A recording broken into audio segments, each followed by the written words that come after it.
कहानी की शुरुआत में बताया जाता है कि दुनिया अब समाप्त हो चुकी है, जो जनसंख्या और तेल उत्पादन में अचानक गिरावट के कारण हुआ, जिससे संसाधनों की कमी के चलते सभ्यता का पतन हो गया। अब दुनिया में कानून व्यवस्था नहीं रही और लोग जीवित रहने के लिए किसी भी हद तक जाने को तैयार हैं। अब जो बचा है वो जंगलों में बिखरी लाशें और खाली घर हैं। यहाँ पे हम एलेक्स नाम के एक व्यक्ति को देखते हैं जो एक मृत शरीर को जंगल में घसीट कर ले जा रहा होता है और एक जगह गड्ढा खोद कर लाश को दफना देता है। फिर एलेक्स जानवरों को पकड़ने के लिए जाल लगाता है। इसके बाद वो जंगल में स्थित अपने कैबिन में लौटता है। दरअसल एलेक्स उन चुनिंदा बचे हुए लोगों में से है। जब भोजन की कमी हो गई थी तब एलेक्स इस कैबिन में रहने आ गया था और तब से वो यहीं पर अकेला रह रहा है। एलेक्स अपने कैबिन के बाहर सब्जियां उगाता है, जंगल में जानवर पकड़ने के लिए जाल बिछाता है और अन्य साधनों से जीवन यापन करता है। वो बाहरी दुनिया से कट चुका है और किसी पर भी भरोसा नहीं करता। एलेक्स हमेशा चौकन्ना रहता है और अपने पास शॉटगन रखता है। वो अपने छोटे से खेत के आसपास घुसपैठियों के खिलाफ जाल बिछाता है। एलेक्स को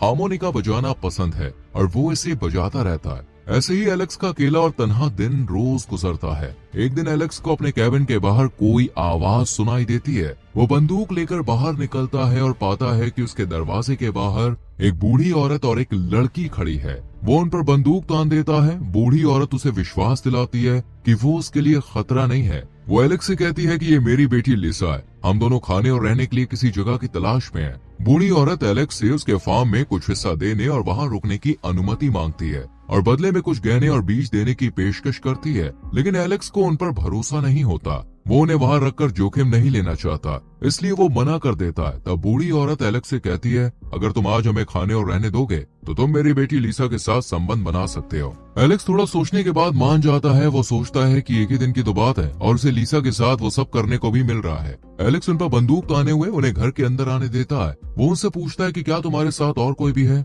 बूढ़ी औरत कहती है, नहीं, हम दोनों काफी दूर से खाने और रहने की जगह ढूंढते हुए भटकते हुए यहाँ पे आए हैं। एलेक्स उन्हें खाने को देता है। बूढ़ी औरत और लड़की बहुत ज्यादा भूखी होती है और जल्दी जल्दी खाने लगती है। फिर एलेक्स बूढ़ी औरत को दूसरे कमरे में बंद कर देता है। बूढ़ी औरत उससे कहती है कि वो इस बात का ध्यान रखे कि लिसा गर्भवती ना हो जाए। इसके बाद एलेक्स लिसा के साथ संबंध बनाता है। अगले दिन जब लिसा बाथरूम जाती है तब बूढ़ी औरत एलेक्स से कहती है, लिसा तुमसे प्यार करने लगी है, तुम भी अपने जीवन में काफी अकेले हो, हम दोनों को यहाँ रहने दो, हम तुम्हारे काम में हाथ बटाएंगे। पर एलेक्स कहता है उसका फार्म बहुत छोटा है और उन तीनों के लिए अनाज उगाना मुश्किल है। बूढ़ी औरत कहती है, हम फार्म बड़ा कर सकते हैं, लेकिन एलेक्स मना कर देता है और लिसा के वॉशरूम से आने के बाद उन्हें डील के मुताबिक वहाँ से जाने को कहता है। बूढ़ी औरत अपना सामान लेकर बाहर आ जाती है और लिसा साबुन और रेजर लेकर एलेक्स के पास आती है और प्यार में उसकी दाढ़ी पर साबुन लगाकर शेव करती है। लिसा उसे दिखाना चाहती है कि उसे उसकी जरूरत है, वो हर काम अकेले नहीं कर सकता और वो उसका भरोसा जीतना चाहती है।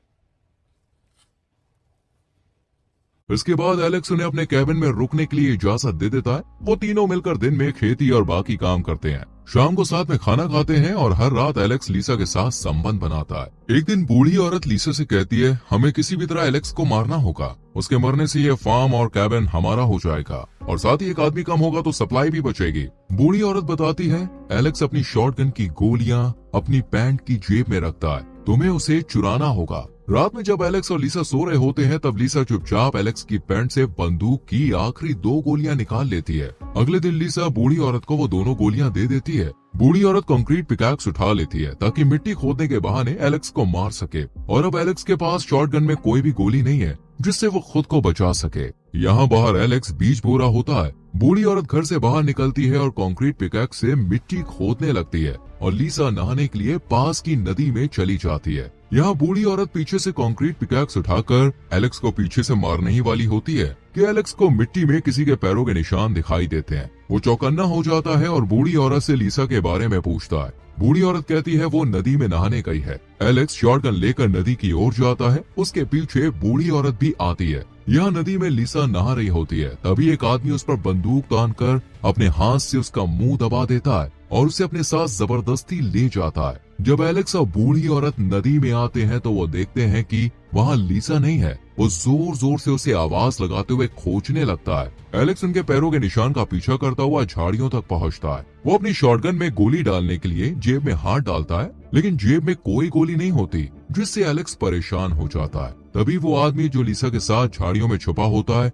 वो मौका पाकर दूर से एलेक्स को गोली मार देता है। गोली एलेक्स के पेट में लगती है और वो नीचे गिर जाता है। वो आदमी एलेक्स को मारने के लिए उसके पास आता है, लेकिन एलेक्स अपना चाकू निकालकर उसका गला काट देता है, जिससे उसकी मौत हो जाती है। बूढ़ी औरत और लीसा एलेक्स को कैबिन में लेकर आती हैं। वो दोनों एलेक्स के पेट में से गोली निकालती हैं और उसके घाव का इलाज करके पट्टी करती हैं, जिसमें एलेक्स को बहुत दर्द सहना पड़ता है। एलेक्स उन दोनों पर बंदूक तान देता है और उन्हें दूसरे कमरे में सोने को कहता है, क्योंकि उसे समझ आ चुका था कि इन्हीं दोनों ने मिलकर उसकी शॉटगन से गोलियां निकाली थीं। यहाँ एलेक्स की तबीयत बिगड़ने लगती है और उसके घाव में इन्फेक्शन हो जाता है। ये देखकर बूढ़ी औरत खुश होती है, लेकिन लीसा उसकी देखभाल करती है। दिन पर दिन एलेक्स की हालत और खराब होती जाती है। एक दिन एलेक्स लीसा को बुलाता है और कहता है कि वो उसका घाव साफ करे। लीसा घाव साफ करती है और इसी दौरान एलेक्स बेहोश हो जाता है। लीसा उसके हाथ से बंदूक ले लेती है और बूढ़ी औरत को दे देती है। बूढ़ी औरत एलेक्स को मार देना चाहती है, लेकिन लीसा कहती है उसने मेरी जान बचाई थी, हमें उसका इलाज करना चाहिए।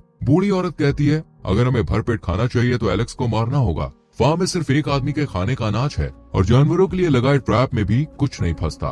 लीसा कहती है आप बूढ़ी हो चुकी हैं, आपके जाने के बाद मैं अकेली रह जाऊंगी, तब मुझे एलेक्स की जरूरत पड़ेगी। बूढ़ी औरत फिलहाल के लिए उसकी बात मान जाती है। बूढ़ी औरत और लीसा काम में लग जाती है और लीसा एलेक्स का ख्याल रखती है। कहीं न कहीं अब वो एलेक्स को पसंद करने लगी थी। कुछ दिनों की देखभाल के बाद एलेक्स पूरी तरह से ठीक हो जाता है। एक रात जब एलेक्स कैबिन के बाहर होता है तो उसे जंगल में टॉर्च की रोशनी दिखती है, जिससे उसे समझ आता है कि कोई है। वो जल्दी से कैबिन में आकर लीसा और बूढ़ी औरत को एक जगह करता है और उन्हें चुप रहने को कहता है। एलेक्स बताता है मैंने 6 हमलावरों को गिना है। तभी हमलावर कैबिन का दरवाजा पीटने लगते हैं। एलेक्स के पास शॉटगन में सिर्फ 2 गोलियां हैं और दूसरी बंदूक में कोई गोली नहीं है, इसलिए वो उनसे नहीं लड़ सकते। इसलिए वो तीनों चुपचाप रहने की कोशिश करते हैं। हमलावर दरवाजा नहीं खोल पाते और वहाँ से चले जाते हैं। अगली सुबह एलेक्स, लीसा और बूढ़ी औरत कैबिन से बाहर निकलते हैं और देखते हैं कि उनके खेत को हमलावरों ने पूरी तरह से बर्बाद कर दिया और जो पकी हुई फसलें थीं उन्हें अपने साथ ले गए, जिससे उन्हें बहुत दुख होता है। इसके बाद वो तीनों फिर से खेत में बीज बोना शुरू करते हैं, पर फसल आने में समय लगने वाला था और जानवरों के लिए लगाए गए फंदों में भी कुछ फंस नहीं रहा था, जिस वजह से उन्हें भूखा खाली पेट सोना पड़ता है। अगले दिन वो जंगल में मशरूम और पक्षियों के अंडे चुराकर उन्हें खाते हैं। यहाँ लीसा को पता चलता है कि वो गर्भवती है। ये जानकारी उसे जरा भी खुशी नहीं देती। वो सोचती है कि इस दुनिया में जहाँ खाने और रहने का कोई ठिकाना नहीं है, वो अपने बच्चे की देखभाल नहीं कर सकेगी। इसलिए वो एलेक्स और बूढ़ी औरत को बताए बिना एक तार की मदद से खुद ही अबॉर्शन करने का प्रयास करती है, लेकिन लीसा के अंदर इतनी हिम्मत नहीं होती। उसकी आंखों से आंसू बहने लगते हैं और वो रुक जाती है। अगले दिन उन्हें ना तो पक्षियों के अंडे मिलते हैं और ना ही फंदों में कोई जानवर फंसता है। बूढ़ी औरत इससे हताश होकर लीसा के पास आती है और समझाते हुए कहती है कि हमारे पास केवल 2 लोगों के लिए ही पर्याप्त भोजन है, इसलिए हमें एलेक्स को मारना होगा। हमारे पास इसके अलावा कोई ऑप्शन नहीं है। लीसा भी इस बात से सहमत हो जाती है। वो कहती है कि आज मैं खाने में जहर मिलाकर एलेक्स को खिला दूंगी। शाम को लीसा जंगल से जहरीले मशरूम लेकर आती है और रात में उन्हीं से खाना बनाकर एलेक्स को खिला देती है। अगली सुबह बूढ़ी औरत एलेक्स से कहती है कि मैं और लीसा यहाँ से जा रहे हैं, लेकिन लीसा कहती है कि वो यहाँ से जाना नहीं चाहती। तभी बूढ़ी औरत को उल्टी होने लगती है। लीसा उसे बताती है कि मैंने एलेक्स के बजाय तुम्हारे खाने में जहर मिलाया था, क्योंकि अब तुम बूढ़ी हो चुकी हो और तुम्हारा मरना ही सही होगा। लीसा ऐसा करना तो नहीं चाहती थी, पर अगर उसे खुद को और एलेक्स को जिंदा रखना है तो अपनी माँ को मारना पड़ेगा। बूढ़ी औरत को पता होता है कि वो कुछ ही देर में मर जाएगी। वो अपनी मौत को स्वीकार कर लेती है और एलेक्स के साथ जंगल में जाती है। वो कहती है कि वो उसकी कलाई काट दे ताकि मरते वक्त उसे ज्यादा दर्द ना हो और उसके मरने के बाद उसे वहीं दफना दे। एलेक्स ऐसा ही करता है। वो बूढ़ी औरत के मरने के बाद उसकी लाश को दफना देता है। फिर जब एलेक्स कैबिन की ओर वापस आ रहा होता है तो वो देखता है कि जंगल में लगाए गए उसके फंदे में 2 खरगोश फंसे हुए हैं, जो 3 लोगों के खाने के लिए पर्याप्त होते हैं। एलेक्स सोचता है कि अगर लीसा ने बूढ़ी औरत को जहर नहीं दिया होता तो आज का खाना उसे मिल जाता और वो जिंदा होती। एलेक्स खरगोश लेकर कैबिन में लौट आता है और जब खरगोश पकाने की तैयारी कर रहा होता है तो वो लीसा को अपने भाई के बारे में बताता है। वो उसे बताता है कि वो दोनों इस कैबिन में 7 सालों से रहते थे। वो लोग कैंप से खाना चुराया करते थे, लेकिन एक बार खाना चुराकर भागते समय एक लड़की ने उन्हें देख लिया। एलेक्स का भाई खुद को रोक नहीं पाया और लड़की के साथ गलत करने लगा, लेकिन तभी कैंप के गार्ड वहाँ पे आ गए और हम दोनों भागने लगे, पर मेरा भाई भागते हुए नीचे गिर गया। एलेक्स कहता है, मुझे महसूस हुआ कि हम दोनों के जीवित बचने का कोई रास्ता नहीं है, इसलिए मैंने अपने भाई की एड़ी काट दी और उसे मरने के लिए छोड़ दिया, क्योंकि मेरे भाई ने जो किया उसके साथ वही होना चाहिए था, और अगर मैं ऐसा नहीं करता तो हम दोनों पकड़े जाते। एलेक्स लिसा को बताता है कि उसने बूढ़ी औरत को जहर देकर जो किया वो सही था। कभी कभी हमें अपनी जान बचाने के लिए कठिन फैसले लेने पड़ते हैं। इसके बाद लिसा एलेक्स का हाथ अपने पेट पर रखती है और उसे बताती है कि वो गर्भवती है।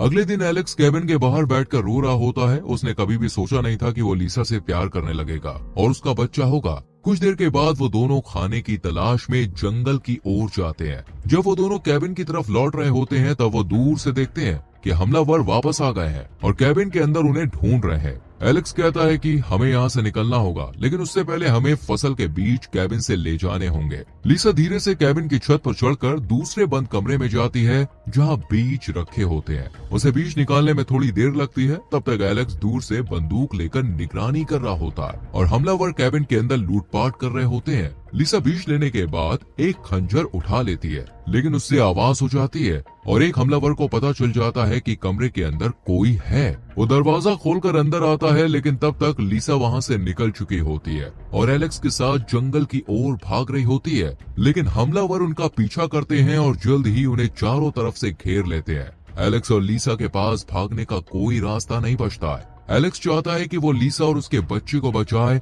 इसलिए वो लिसा से कहता है कि तुम भागो, मैं उनका ध्यान भटकाता हूँ। एलेक्स हारमोनिका बजाना शुरू कर देता है, जिससे हमलावर उसकी ओर आने लगते हैं। ये मौका देखकर लिसा भाग जाती है। हमलावरों में से एक लिसा के पीछे आता है, लेकिन लिसा उसे एक जानवर के ट्रैप में फंसा देती है और वहाँ से निकल जाती है। एलेक्स एक हमलावर को गोली मार देता है, लेकिन खुद क्रॉसबो के तीर से घायल हो जाता है। इसके बाद हमलावर केबिन को पूरी तरह से आग लगा देते हैं। फिर वो लोग एलेक्स की लाश को आग के हवाले कर देते हैं, जिससे हमें पता चलता है कि ये लोग कैनिबल्स हैं, यानी इंसानों का मांस खाने वाले। वहाँ लिसा जंगल में रात भर अकेली भटकती रहती है। अगले दिन वो जंगल से निकलकर एक मेन रोड पर पहुँचती है। वो एक बड़े सुरक्षा परिसर के पास आती है जो सभ्यता को बचाने के लिए बनाया गया है। ये इलाका कांटेदार तारों से घिरा होता है और हथियारों से लैस गार्ड वहाँ गश्त कर रहे होते हैं। वहाँ बहुत से लोग रहते हैं, खेती बाड़ी करते हैं और दूसरे कामों में लगे रहते हैं। लिसा गेट तक जाती है और अपना बैग और खंजर फेंस के दूसरी तरफ गार्ड को सौंप देती है। गार्ड उसके सामानों को लेकर अंदर चला जाता है। लिसा थोड़ी उलझन में होती है। एक महिला गार्ड उसे बताती है कि उसे यहाँ रहने दिया जाएगा या नहीं। इसका फैसला लोग वोटिंग से करेंगे। गार्ड को पता चलता है कि लिसा गर्भवती है। वो लिसा से पूछती है, क्या तुमने बच्चे का नाम सोच लिया? लिसा जवाब देती है, अगर लड़का हुआ तो। वो रुकती है और भावुक होकर बोलती है, मैं उसका नाम एलेक्स रखूंगी। और इसी के साथ मूवी खत्म हो जाती है।